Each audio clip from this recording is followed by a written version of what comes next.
Welcome to Cafe Grit. My name is Beth Campbell, and I am the author of Where the Hell is My Bacon?, a book about a corporate team that triumphed over shitty leadership with the help of fried pork. I open Cafe Grit as a place where you can join me in figuring out how to channel your grit and find your voice in the world, whatever that means for you. This is the place to go when you've got the hankering for purpose, the taste for fulfillment, and you're tired of living the rat race. Thanks for stopping in. Cafe Grit is now open for service. Hey everybody, welcome to Cafe Grit. I'm your host, Beth Campbell. This is a place to go when you're tired of the bullshit and you just want to get a few F-bombs off your chest. That's a new one I just came up with because I got some little taglines, but I thought I needed a new one. And I've got my friend, Mike Goggin. Welcome back, Mike, to the show. Thank you for joining me again. This is going to be a great, probably a multi-parter. I think I'm going to split this one up because I think we're going to talk for a while about chronic stress today. So great to have you here again. How's things going in on the West Coast there, with the Southwest Coast? Going good. Good morning, Beth. Thanks for having me back. I appreciate it. Always good to love have you. to get some good riffs going, and these have been some really good topics. But hey, I think I might have mentioned it last time. The weather is turning into more Mike Goggin weather in Phoenix, Arizona, and so I'm just digging that big time. Yeah, I know what that means. That means what is your you probably have occasionally a little bit of cold, but it's not Arizona. The south part of Arizona doesn't get real cold even in the dead of winter. Cold is relative is kind of what I tell Right. everyone, but we last year it got down to 31 degrees overnight. What? Just one night, but it was down to 31 in the valley here, which is where I'm at. Do you even have Um, heat? I mean, is that even a thing? Like where some people don't even have good heat? we do actually, and I think we've been here in Arizona for about 8.5 years, and I think for the first 6 years of that, I refused to turn the heat on. Right. I'm not doing it. This is why we moved and, here. and and finally, the family talked me into a compromise, which was, at least, take the edge off in the morning, Dad. Yeah. Would you mind? And I said, and broke down and said, okay. But Here in, and I'm sure this is true in many other states too, but I do this quite a bit in Virginia. So I'm in Central Virginia, came from the north like you, in the northern states. So it's been a very weird thing. There are a few weeks as the seasons change, usually in fall and spring, where I'm using both the heater and the air conditioner. Some people have a heat pump, so they have just the one, but I have separate. I have boiler radiator heat, and I will find that I will have to turn the heat on because it's cold at night, but then it gets warm enough during the day that I have to turn the air conditioner on. So it's just like this battle of manually adjusting heat and air conditioner for a few weeks. And it's just weird, but because I grew up in Michigan and I'm so used to it's a season is a season, right? You put right, your right. shorts away in winter and you have your winter gear, but you just don't ever put everything away because there's always a possibility that we're going to have like a 70-degree day in January. And then, well, what do? Well, you wear shorts and sometimes you turn Right, on your AC. exactly. Exactly. And, I mean, that goes along with that. And I think, and I can't remember when we riffed on it, but it was like that everyone's got this like perfect temperature Mm-hmm. Yeah. that they are comfortable where they might not need, well, they won't need any heat and they won't need any air conditioning. It's like, and it's such a tight window, 2 to 3 degrees. At least it is for me. Right. So my number is like Yes. 75 degrees. If Yeah. it's 78, I'm hot. Right. Um, I go down a little bit further, right? So it's 40 degrees this morning, 47 degrees, something like that. And I'm still in shorts and a sweatshirt and Yeah. outside just enjoying it. The sun's out, that kind of stuff. But yeah, that Weather's so weird. mid, So yeah. I was asking you beforehand, and I was so happy to hear your answer. So you have watched or you are a fan of Ted Lasso, the show Ted Lasso on Apple TV. Love that show. I Um, was sad to see it go after 3 years, but yes, are they done? or So three seasons they're rather. done after 3 years. Well, so I've got one more season to go.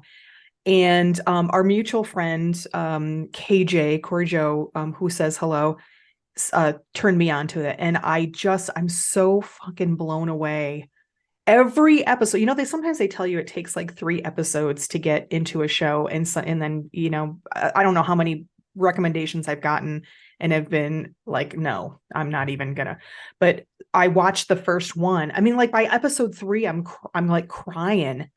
And it's just Yes. such a great balance because I like feel good shows. I like shows that are I can deal with when there's a not happy ending like in a movie or something, but I generally like, and I think most people do like, movies that have good content and positive Messaging. content. Yeah, and Yeah. good messages, right? And they just do about Yeah. women, about men, about relationships, and just I'm just so freaking blown away. I'm so glad I made the switch to Apple. I had to ditch my Audible account so I could make room for another because we have, we like with t-shirts and mugs, my husband Sean and I, we have rules. Like if we get another t-shirt, we have to throw one out because we've got so many, and channels are kind of the same thing. We've got a lot of channels. So, but I love Ted Lasso.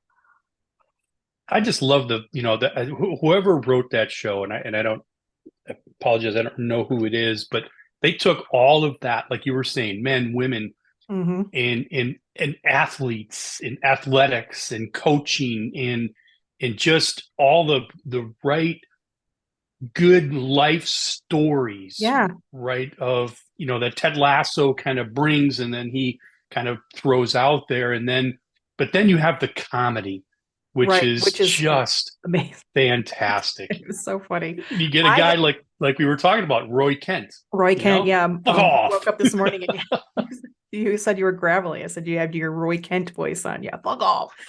Um, Yes. yeah, it's I mean, there's so many relatable things as far as the relationships and mental health is brought into this, and it's just really I can't even say enough good things about. I'm so glad I found it. So anybody out there It's who's like one of those things that, yeah, I'm sorry, go ahead. just say anybody out there listening, if you haven't watched Ted Lasso, get your Apple TV and check it out. So Yeah, it's one of those things that'll be on my rotation. I've got shows that are on my rotation to where actually very applicable to the discussion today.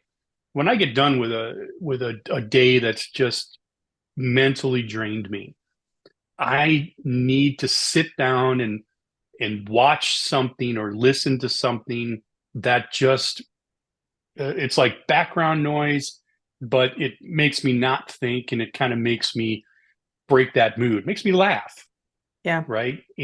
same. And that would be one of those that go into that rotation Yep, I would agree. for It's going sure. to definitely be on mine.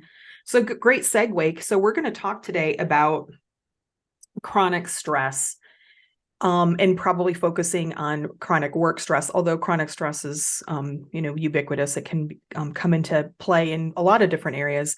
But I wanted to talk about this because as I come out of corporate, right? So 3 months ago, was made redundant, and I've made the decision to not go back to corporate. And a big part of that is the chronic stress. So as I come out of it, I'm now my head is cleared enough that I can now recognize some of the impacts, and realize that the best thing that I could have done in the past, although I couldn't even fathom it, was to get rid of whatever the stress, in my case, work.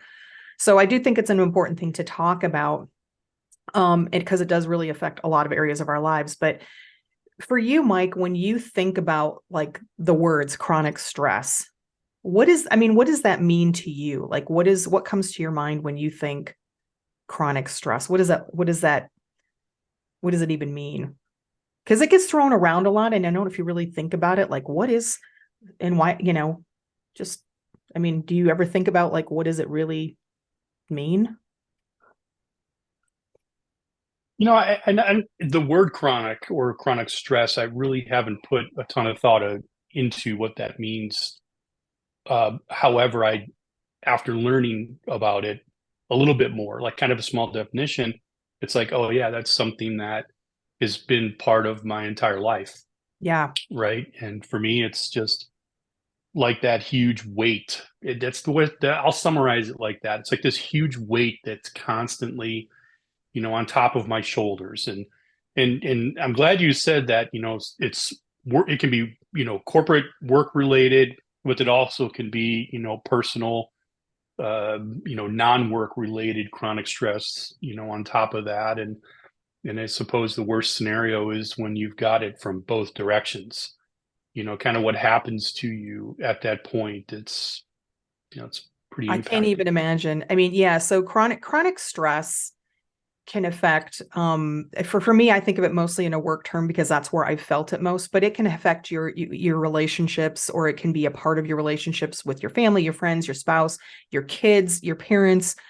It can be medical, of people that are going through medical situations. I mean, there's really no end to it's any time where you're feeling that the effects of a stressful period for a long period of time. And I think we all know that stress in itself is evolutionarily is a necessary thing, right? Because when the tiger's around, your body goes through changes and it says, okay, let's get ready. We're gonna fight or flight. And as I look a little bit deeper into what does it really mean, I mean, it's definitely has physiological and mental impacts on us. But it's like this, it's basically defined by that feeling, that fight or flight, your body preparing itself, which it does a whole lot of stuff. I mean, there's a physiological response, but that never goes away. And I had a guest on the show. Her name is Gabriella Encina. Hi, Gabriella, and she is a licensed psychologist in somewhere. She doesn't do that right now, but she was talking to me about emotions and like fear and anger and how their purpose is to move you, like physically move you, and that's what fight or flight is. So for me, like when you get in those chronic stress situations where your body is basically constantly preparing itself for some sort of a conflict to either run or to, fight, and then you don't do that, I can imagine that, on top of everything else, on top of all the things you're feeling, then you're not releasing it in the right way, right? Because what do we think we do when we release it? But so I don't know if you've ever thought about, as far as just evolutionarily, how we, how chronic stress comes into play and what it really means. But again, this is not Beth talking. I'm not a clinical psychologist, but just in looking into this because it does fascinate me. All of the things that people say that they experience is true. And then, but what we don't realize is that it really does impact our bodies, like long term, like heart disease and metabolic issues and hypertension, right? High blood pressure, diabetes. So, these are all things that, as we age, we, are thinking about, but I don't know that we think about them in the context of, hey, maybe your job is causing that.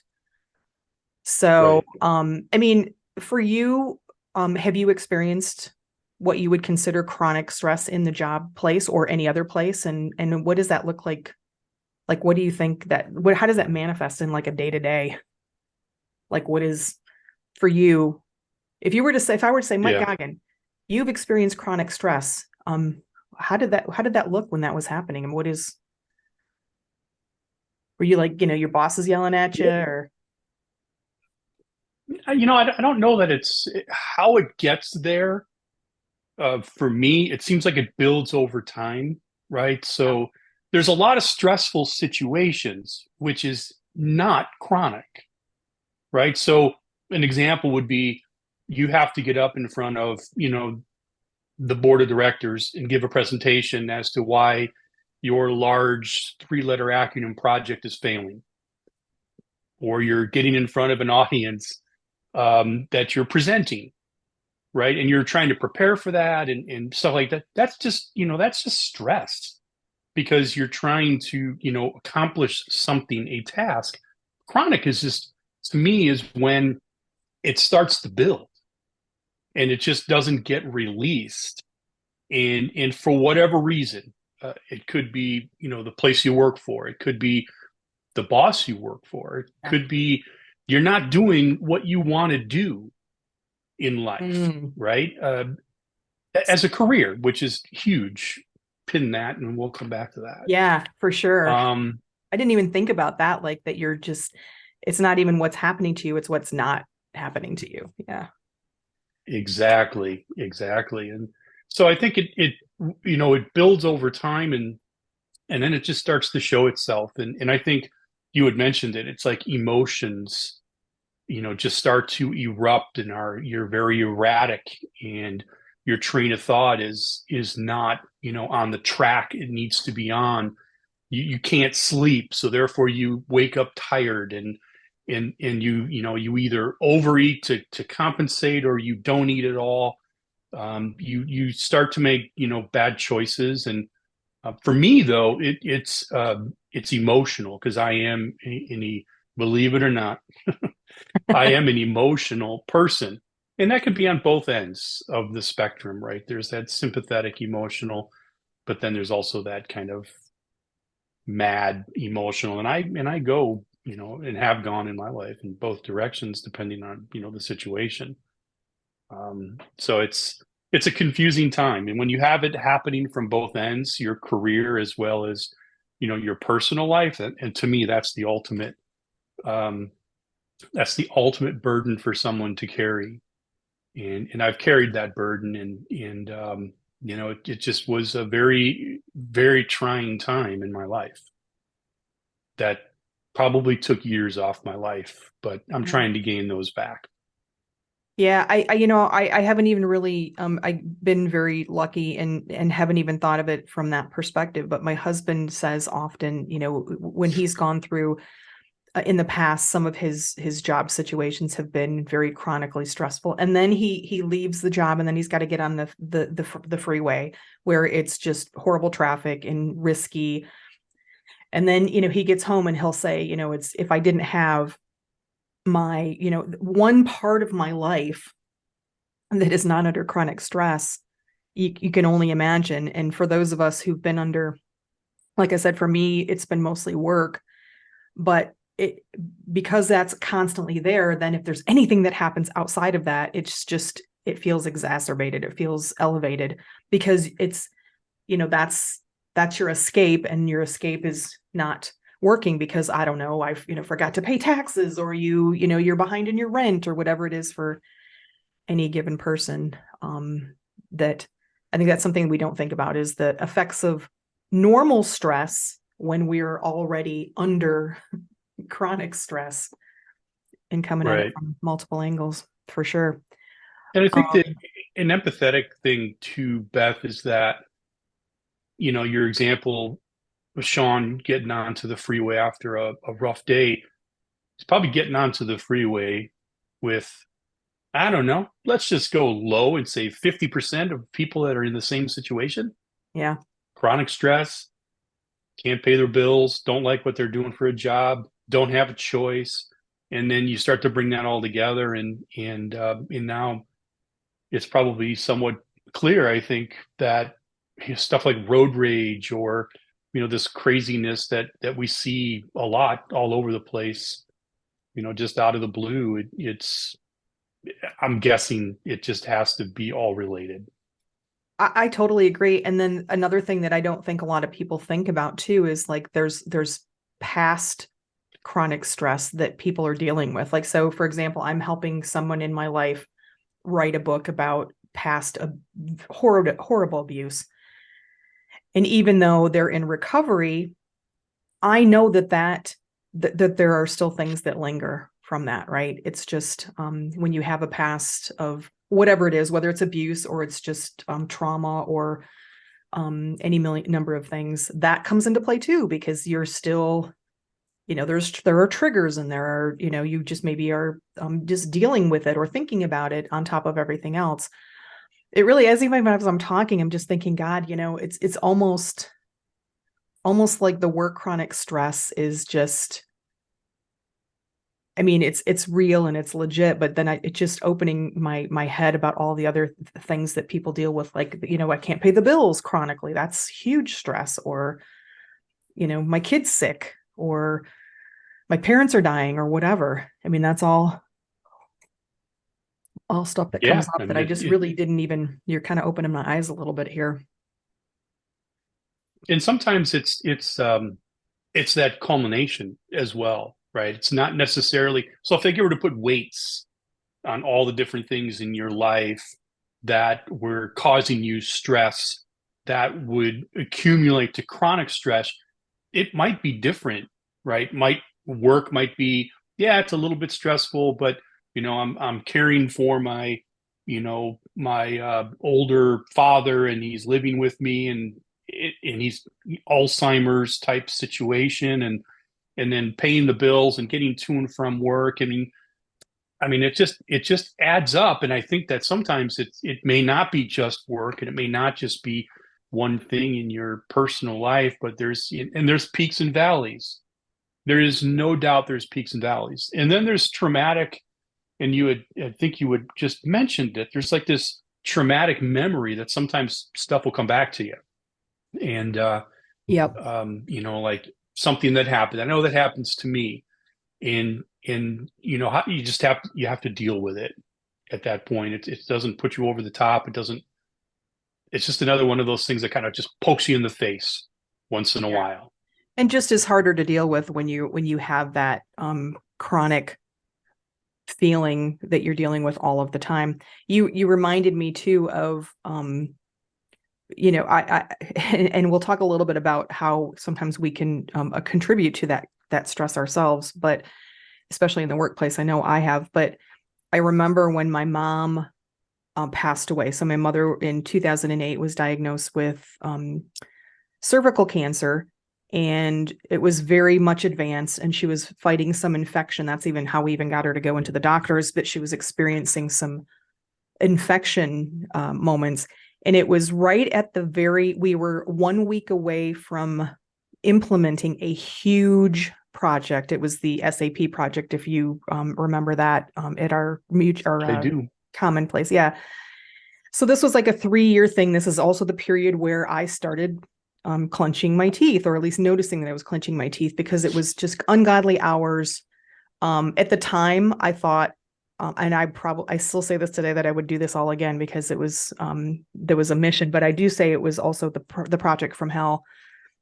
So we're 3 years on this, and then all of a sudden I found out that my mother has gotten this diagnosis of like this late stage, spread everywhere, fighting in it, can't even deal with the cancer until we get the infection under control. Infection's not responding, kidneys shutting down, and within a month she had passed away. And towards the end, when she came home, basically in hospice care, I was so grateful. I don't know if I could have dealt with her death as well as I did if I had not had a reprieve from all of the stress of work, because I was a key member of one of the teams, and I was supposed to have an on-call shift because we knew it was going to be a shit show, and it was. And I had an awesome boss who said, go home, be with your family, don't worry about anything. And I think I got one call. It was a very quick question that the whole week, and then she ended up passing away. But I can't even imagine if I had been under that stress from working. And people do. People have shit going on in their lives that they have to deal with, and they don't have sympathetic, empathetic leaders who say, look, no, your family's first, and they get pressure to do these things. And certainly I've had, some of those situations, minor ones, but I don't even know how I could have dealt with, and I just didn't even have to think about it. And I was so grateful for that.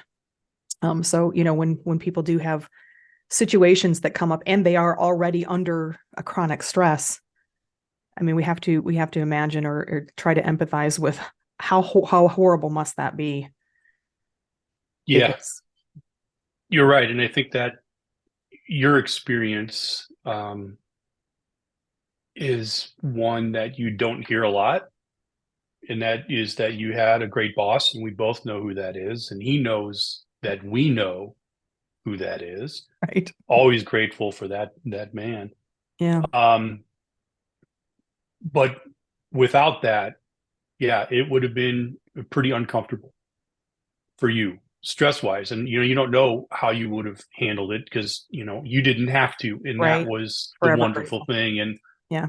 I had oddly enough, every time we talk over the years we've known each other, there's so many similarities between you and I, and these just different life events or It's like whatever. And because we're Aquarius. I Like, was, that's right. That's right. We are. But I was working at the utility, and I was a part of a team, and I had a key role in their support for the geospatial system there, and my mom had passed away like suddenly. It wasn't nothing like the pain that you went through and your mom went through. My mom was, if there was such thing as a widowmaker, actually there is, right? A yeah. widowmaker for a woman. Yeah, yeah. Yeah. Widower, So maybe they call it a that widower maker, maybe. I don't know. Yeah. a That's, widower maker. So there wasn't, time, to suffer, I guess is the best word I can think of. Um, but it was still hard, and I had a great boss also. And however, what was interesting is we were going through this. It happened during the week, and we were heading into the weekend, which we were the system we were supporting. You had to do this over a whole weekend, so it was like a Friday afternoon shut down the system. Me and several of my colleagues work all weekend long on the system, and then we get it back up by Sunday night or Monday morning type situation. So my mom passing happened, later in that week. We couldn't reschedule it. The team that I had did their best to, handle the situation. Um, but I ended up getting called in on Saturday night, which so my mom's wake and stuff was on Saturday. And then, I got the call and said, "Hey, we have a major issue and problem, and we need you to come in." And interestingly enough, I think I used that scenario at work as an escape from the pain. It's like I have to be doing something. I can't, I can't just sit here. Right, the day was done. I can't just sit here and think in my head. I need to kind of distract myself. Um, and it worked out, but just interesting how our work related situations and the loss of our moms parallel. I want to go back to that in a second, but just a weird question for you, kind of unrelated, but sort of related, because you talked about, the suddenness of that. And Mm-hmm. I always felt, and it's different for everybody, there's no right or wrong answer to anything, but I always felt grateful that I had that time with my mom.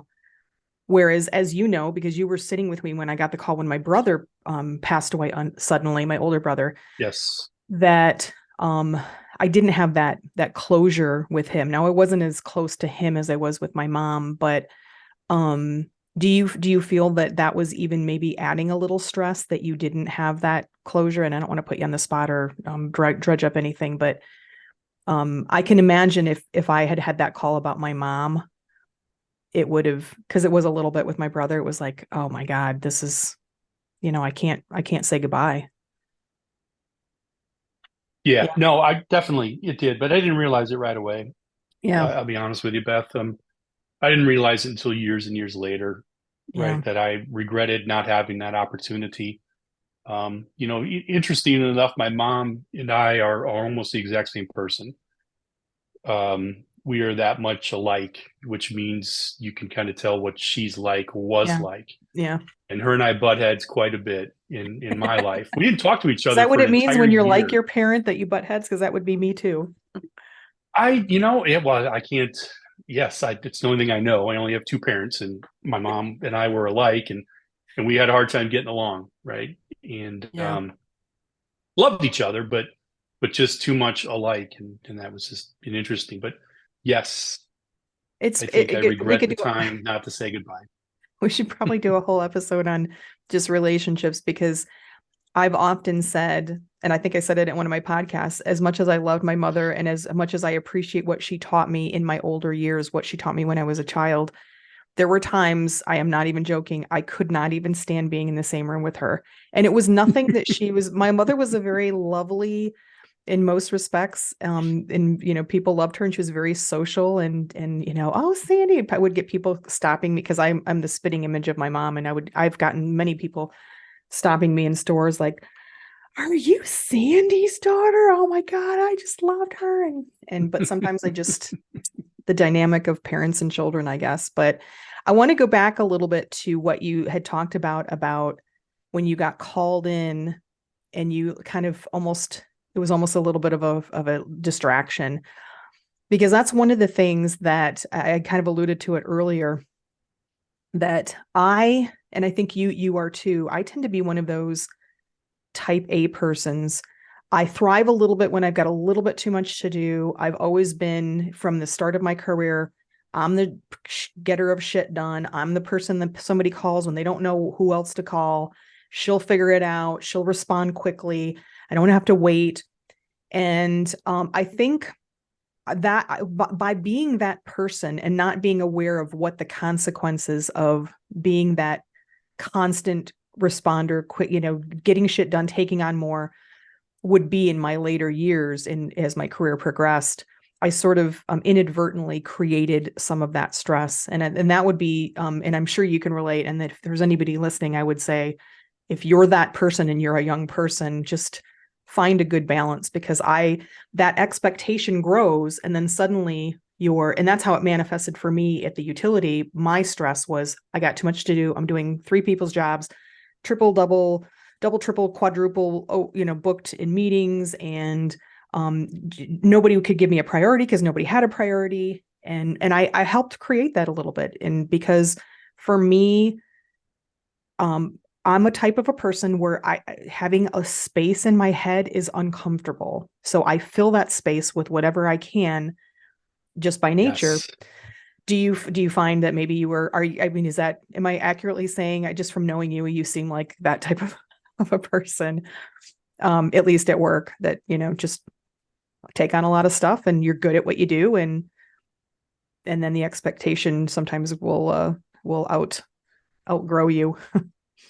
Yeah. There's no doubt that's exactly the way I've been in many, many roles that I've had, in my career. And um, I think you're nailing the verbiage here. I can't have that space in my head, and I need to fill it. And sometimes, you overfill it, and then you create that dependency, and then from there it just takes off, and then that just leads to everything else downstream from that. But I mean, there is a way to do that and still be that kind of person like you are and like I am, that always needs to show value. I very much need to show value to the organization I'm working for. It's That's so important to dead me. on, so To dead on. me, that's what the job is, right? To have a job, you have to add value. And but when I'm in a situation where I don't feel like I'm adding value, boy, you want to talk about that stress level that goes up. It's like, oh my goodness, am I adding any value here in now?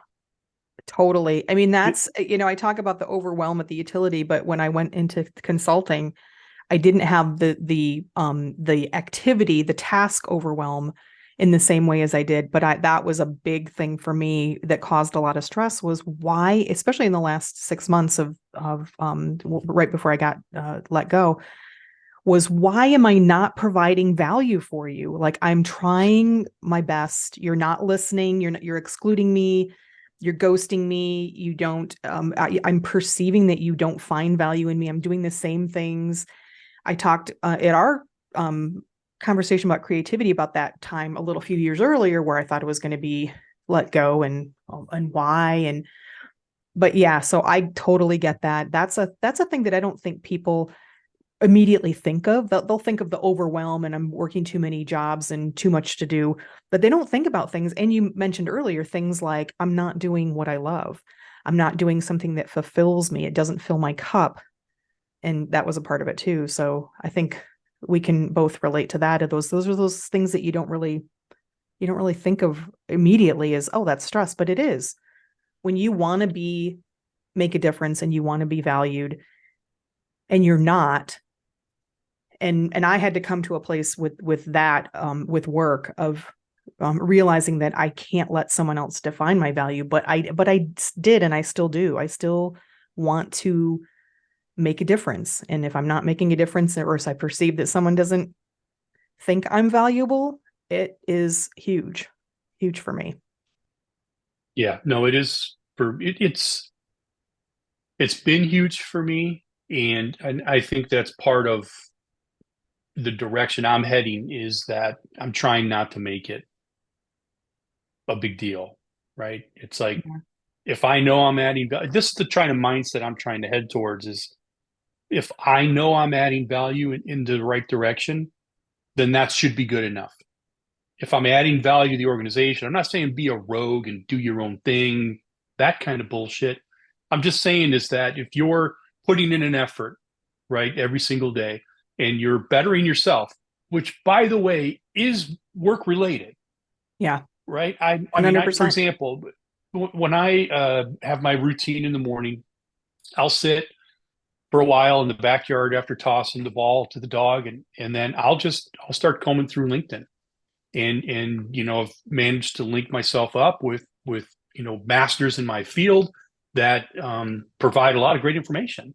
I'm bettering myself, which is bettering my position in my organization, which is bettering my organization, right? Yeah. So it's like an all day thing for me. It's not like just when I sit down, at my desk is when I'm adding value, right? Even building yourself is adding value, Yeah.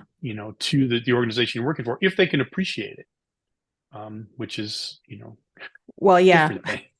Well, and then you get into a whole thing, because I think we've both had, you, for me, were a leader who was like that, who understood and appreciated the things that we need to do to be more productive, to be better, to be less stressed, which means that we're better workers and we'll go the extra mile without even having to be asked for it, which is things like bettering ourselves, taking time off, not pushing ourselves, being accommodating of and supportive and championing for people.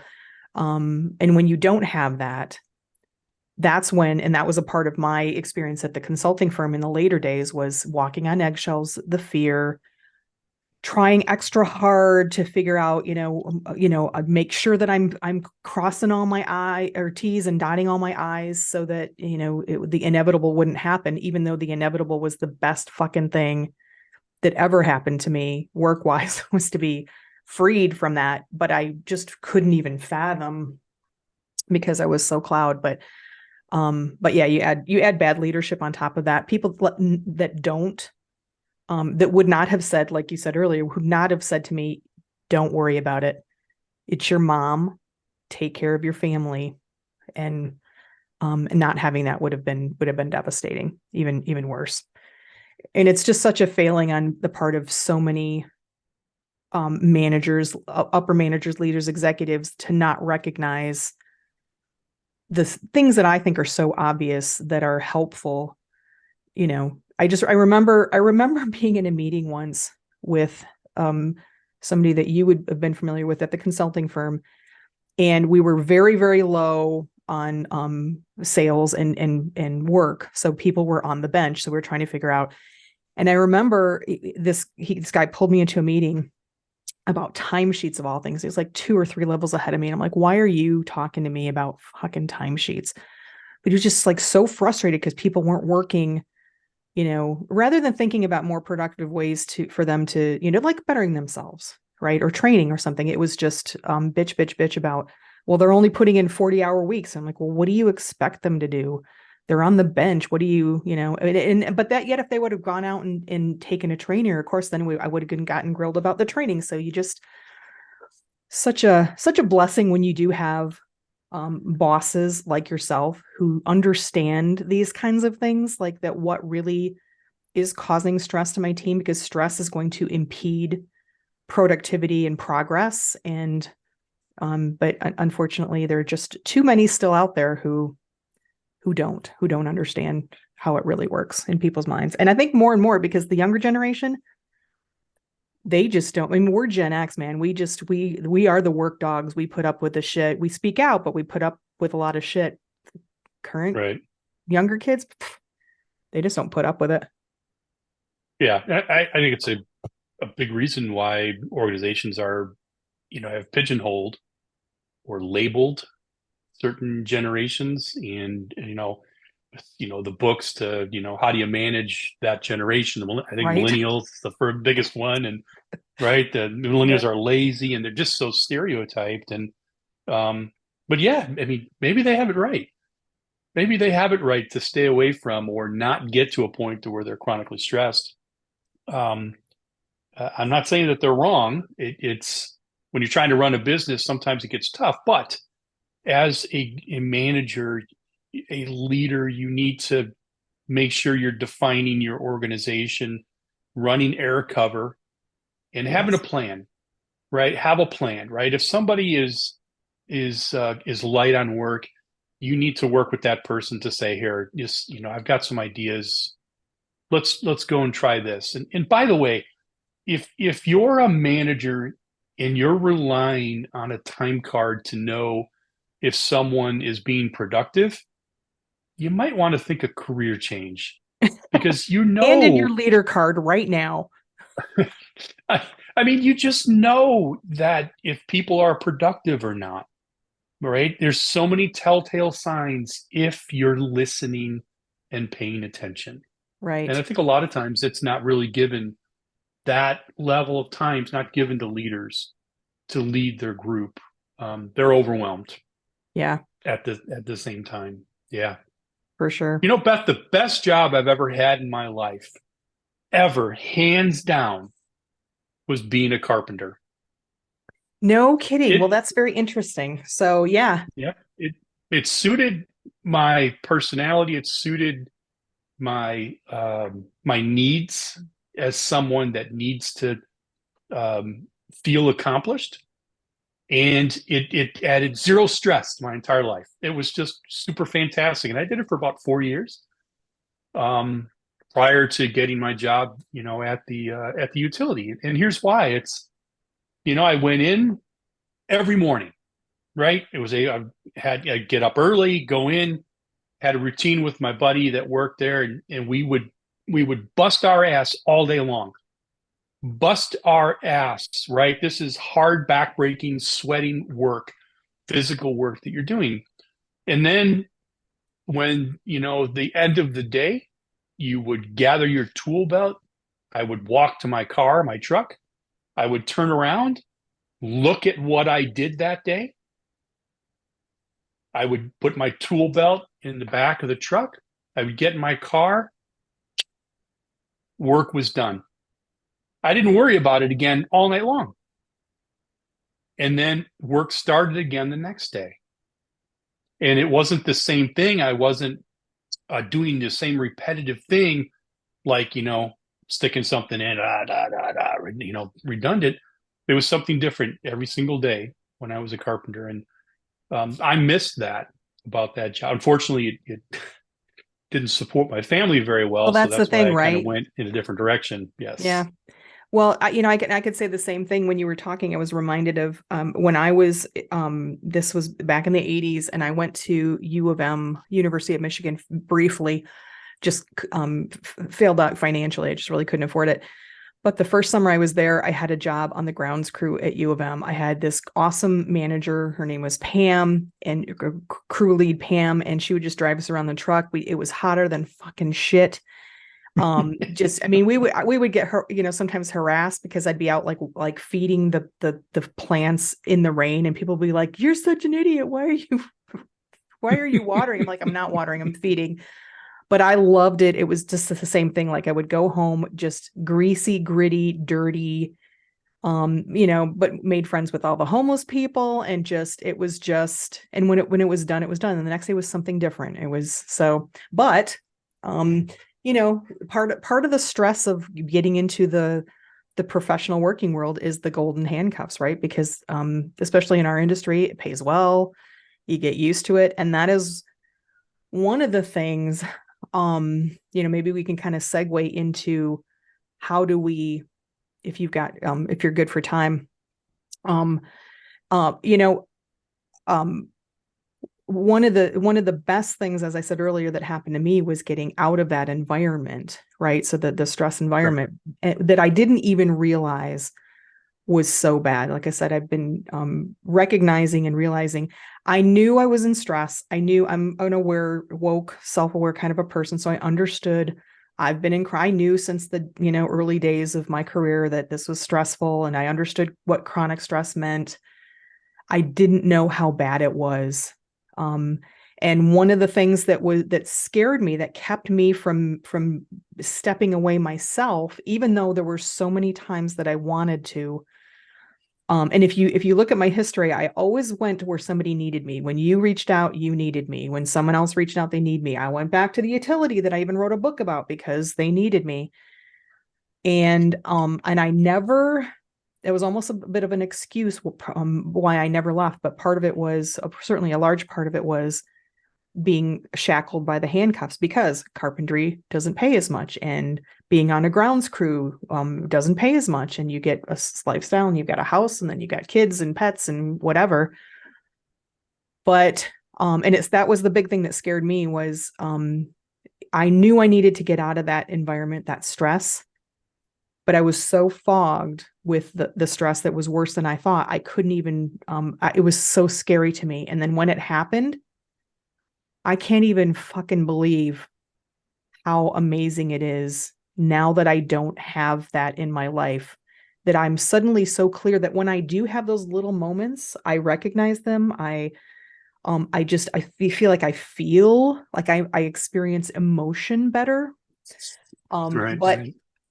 But Right. there's a little stress that comes with, and for some people, a lot of stress that comes with, well, you're not making those kind of technology late career income. And I had to adjust to that. So that's a real thing that can, for some people, and it did for me for a little bit, caused me a little bit stress, because even though I knew what was coming, I was prepared. I was like, okay, this is temporary. I've got it. I'm going to have to go back because I can't not. And then I realized, for me, I'm so grateful that I don't have to go back. I'll probably do something, but not tech corporate late career type of stuff full time like I did before. Right. Um, Right. because it was just, it's just so, I can't even express, like, if anybody's out there and they're feeling like they're in a shitty job or a shitty situation, it was so hard for me to even fathom, like, the hopelessness that I felt, and depression. And I thought, this is it. I was never like suicidal thoughts, but I thought, if something happened today and it was it for me, I'd be okay, because I was just tired of dealing with it all, and I just couldn't see clear enough. I don't know if you've ever been in that heavy of a situation where you just, like, you can't even fathom anything because it's just so constant. Yeah. Absolutely. Again, it's just interesting when we riff like this. Uh, when you're talking, or when I'm talking, we're kind of like, oh, okay, that's interesting. I can relate to that, and I definitely can relate to that. It is scary, and as you and I chatted, right, as a single breadwinner, person that is, sort of on the brink, of retirement. This is the last, Hurrah. hurrah, if you will, Yep. last 5 to 10 years. And, the scary thing about that is, do you jeopardize, Yeah. right, the years that you've worked and saved so hard for, which is just utter fucking bullshit. I hate that concept completely, because in my life, in my career, I saw too many people get to that point and just, had a year or 2 or 5 years to enjoy it before they had passed. Right. That was at the utility, believe it or not. It was such an interesting time back then. I altered my life a little bit, tried to live a little bit more during, the my life didn't save as much, which now, the burden is, I didn't save as much as I wanted to, or not wanted to, because I don't really care. I don't have a number. Yeah. But to something that would just suit the remainder of my lifestyle that I want to have, the last couple of years. And I think that there's, a couple of things. First of all, I just want to say am very jelly of how happy you are right now in hearing, you know, where you have come, that hurdle, and then where you're finding yourself right now. I mean, I have never seen you this happy as long as I've known you. You've always been, we've always had that good personable relationship. And yes, I've seen you stressed out to the max, but you've always, when it was just us chatting in a small group, you were still a positive, right, person in that group. But now it's like night I and hit it day. very well then, obviously, because bitterness was one of the big things that came out of that was one of the ways that the stress manifested in me. And it was really, there was a decision that I made just before I left the utility for the first time when to work for you that I just said, I mean, it was oddly enough, it was after going to a vision board session where this amazing speaker influencer that happened to work at the utility just really turned me on to the idea of reframing our thoughts to the positive. Not and it was sort of law of attraction-y, but it was just more like instead of thinking about how shitty my job was, thinking about what kind of job I do want. And but I was so bitter, and I have up and down bittered because it's sort of in my nature to be kind of sarcastic and a little bit negative, self-deprecating, but um I, so I clearly hit it well. But yeah, I didn't think it was possible to be happy like this. Like I would hear people talk about it and I would think, oh, they're just, Stuart Smallies and, that's not a real thing. They're just faking it. And then until now here I am. And do I have bad days and bad moments? Yeah. Yesterday I was so fucking tired. I just watched Ted Lasso all day, but, but I didn't realize that I could actually be happy like this until I let go of all of that. And again, I'm very privileged. I'm so grateful that I have a husband who's, working, got a good job. I'm so grateful that I have a little bit of a pension coming in from the utility that helps. I don't know what the future holds, but I know that I can't. That was when I made the decision. Like I started feeling happy and I'm like, I cannot go back to that. I didn't even know. I was ready. Like, I'm just going to have to go back to full-time, tech management, project management, whatever. And then I started being happy and I'm like, can I give this up? I can't. I can't. Yeah. Yeah. I think you'll get there, Mike. I think yeah, I do. And there's a couple different thoughts, trains of thought here, Beth. One is that there is the path that you're taking, and which is sounds so free to be able to march to your own beat.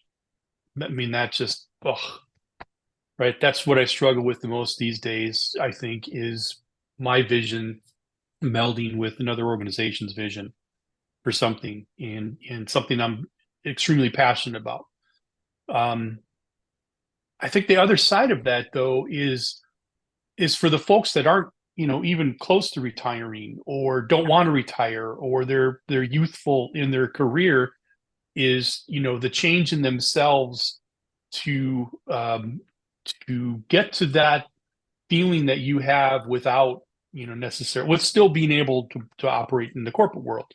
For your lifestyles, it's what you enjoy, you're gathering information, whatever.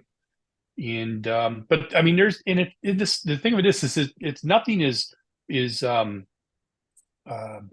brand new, right? We've been hearing it our whole careers, as you both of us worked at utilities, they bring in these motivational speakers and they bring in these outside consultants and the move the cheese movement that every utility probably went through back in the 90s, early 2000s. All the pieces are there.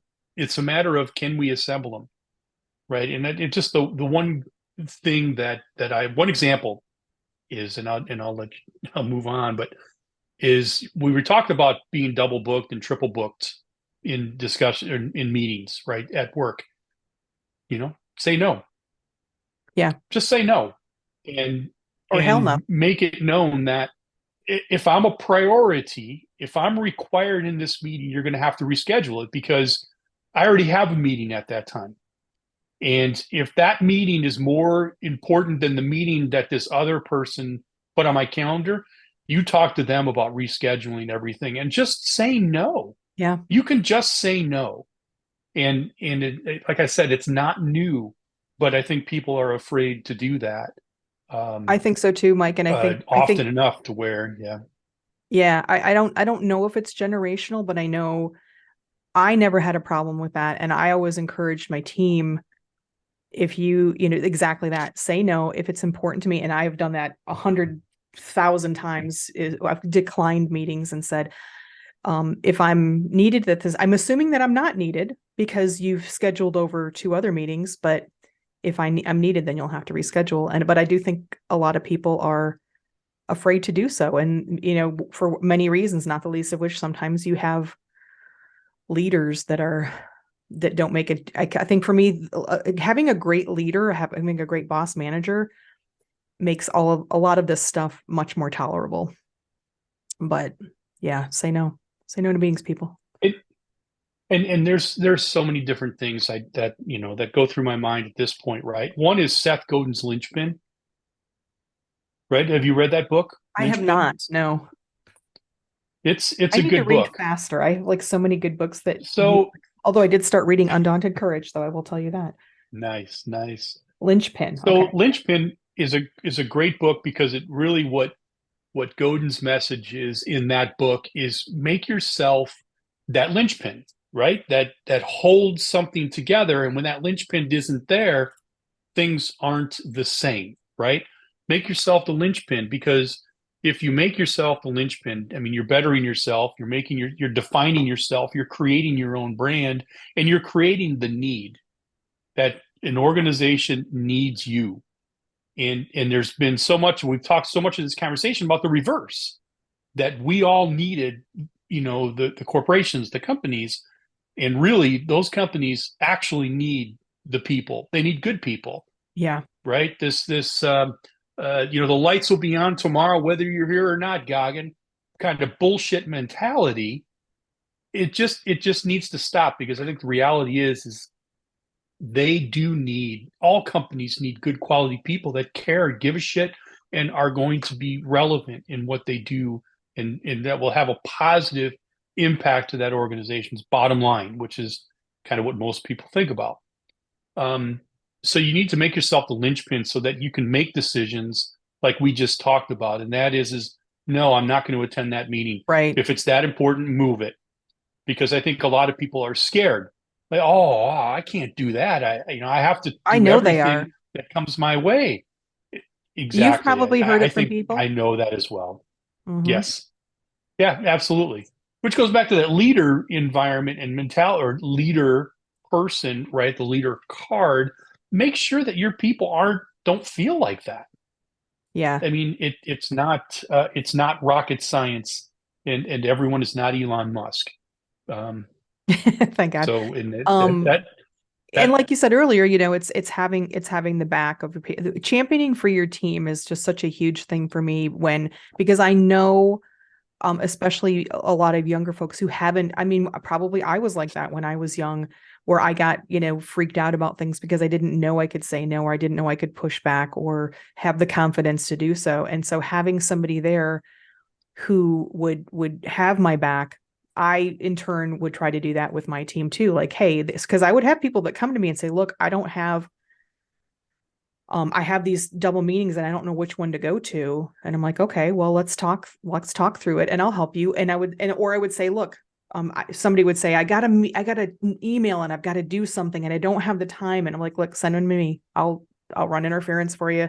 Same kind of thing. And it's like, as I said, it just makes so much of a difference what we can put up with, and how that stress can be alleviated, even if it's still there, even if I'm still overworked, even if I'm still, but having somebody that you can trust and is a safe place and will have your back, infinitely critical. I mean, it's just so important. And if you're building your career and you're trying to figure out what are the right things, what can I do and what can't I do? If you don't have a leader like you just explained, I recommend moving within that organization to another leader that will, or a different organization in general, because a good leader is going to be very helpful in building your career. Um, we both have had good leaders and we both have had Shitty ones. horrible leaders. Yeah. And, if you really looked backwards at when you excelled as a person, it's probably going to be underneath the good leaders every single time. 100%. Yeah. Yeah. It's really, I can't underscore, and anybody who's listening, whether, wherever you are in your career, I concur. I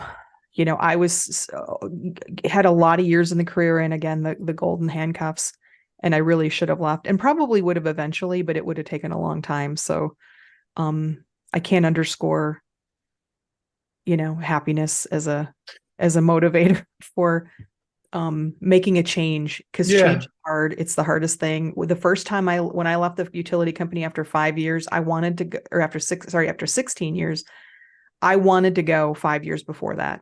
And I just didn't have the courage, for many, many reasons. And it was really only when you reached out, and it was a trusted, safe person, because I had such a great fucking boss. I can't leave a great boss unless I Right, have another right, one. Right. So, right. so kudos to you, man, for, And I was, Beth, let me share something about myself, right? yeah, So in my career, I've worked at many different companies, and in the last 5 years, 6 years, I want to say, I've worked at probably the most companies in for the shortest amount of time.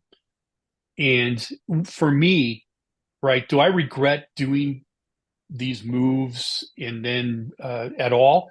No, I don't. I had a career path. It started with the utility. I found my passion. Then I started to surround that with, right, I'm going to go work for the software company themselves. I want to see how all of that is. And then I'm going to go into the consulting world. I'm going to work at this kind of consultant. Then I'm going to go work for this kind of consultant, then this kind of consultant. And I will say that, I always thought that moving jobs that many times you reflected bad on someone. And at this point, it still has played in my mind. But at this stage in my mindset, I don't care. I yeah, had my reasons for moving those organizations. And it was basically because they didn't fit the vision that I had for what I wanted to do. And there's nothing wrong with that.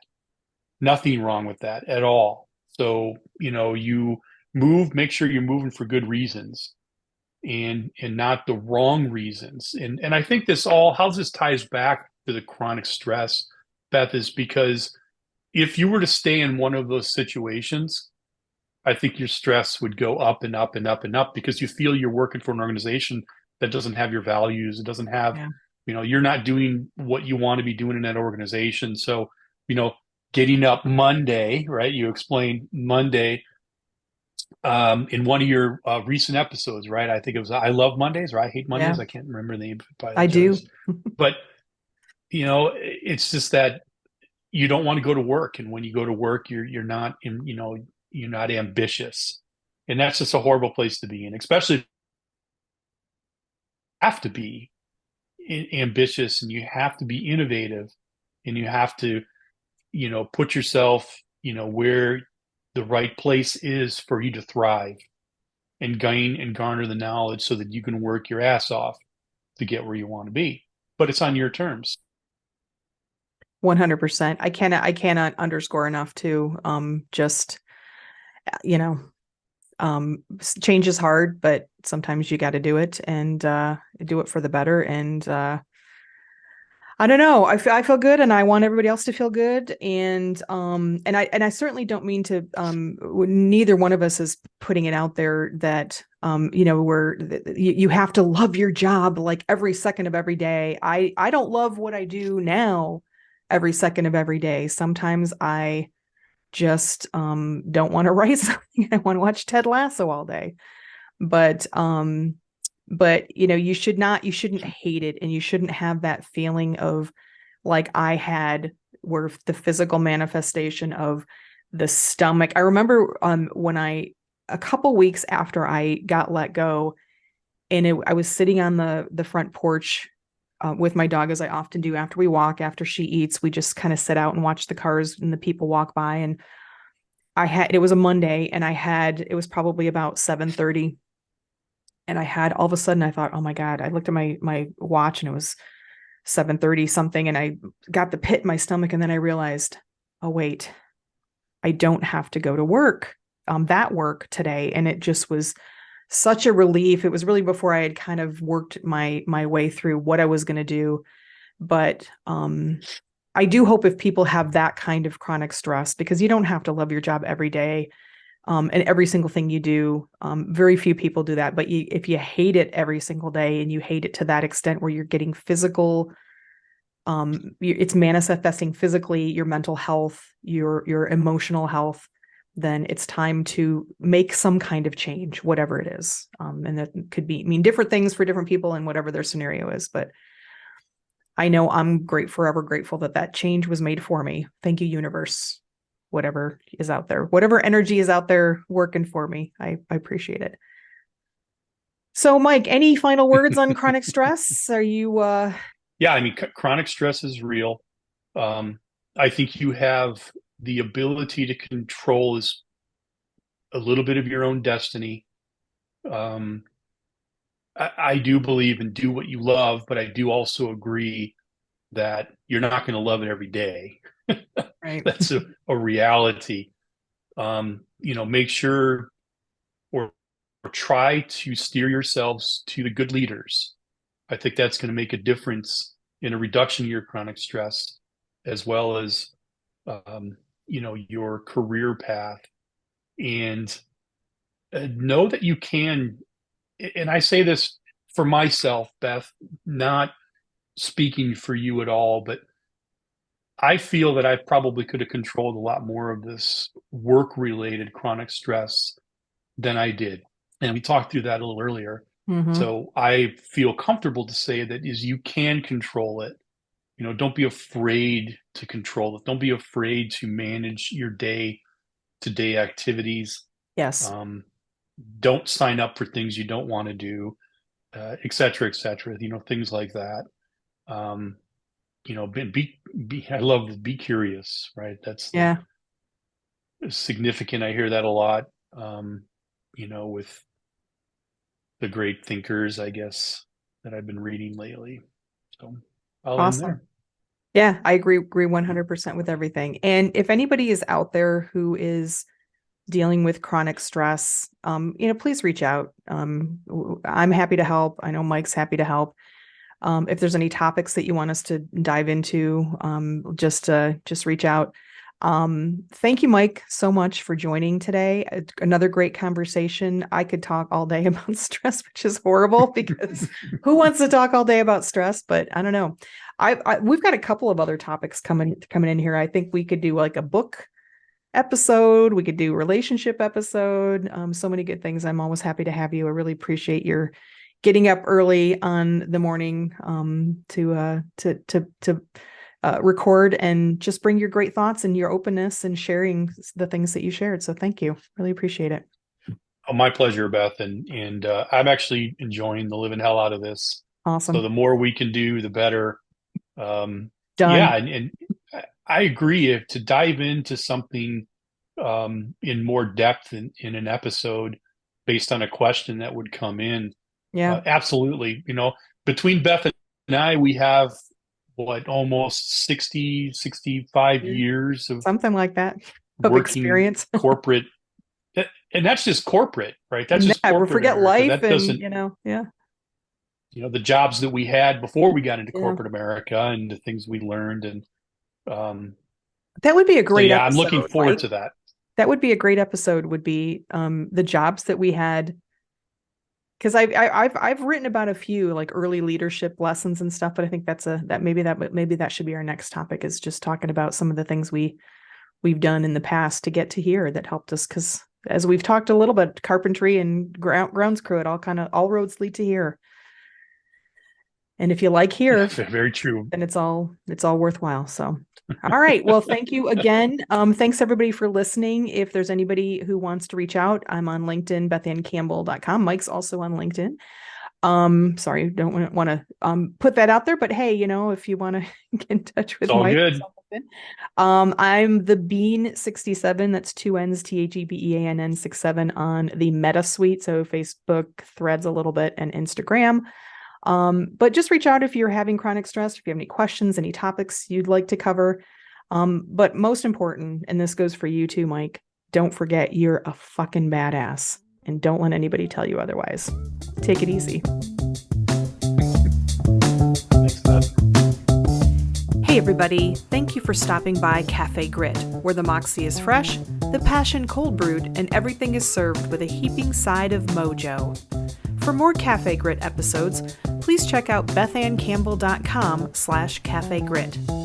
If you enjoyed this episode, please consider giving it a rating or review on YouTube, Buzzsprout, or your favorite streaming platform. I'll be forever grateful, and in return, I'll wish upon you copious amounts of bacon, your favorite hot beverage, and of course, pie. I'd love to connect and hear about your grit experiences as well. Please go to BethAnnCampbell.com for links to all my social media. Cafe Grit is a product of Beth Ann Campbell, LLC, all rights reserved. Thanks again, and remember, you are a badass. Don't let anyone tell you otherwise. Take it easy.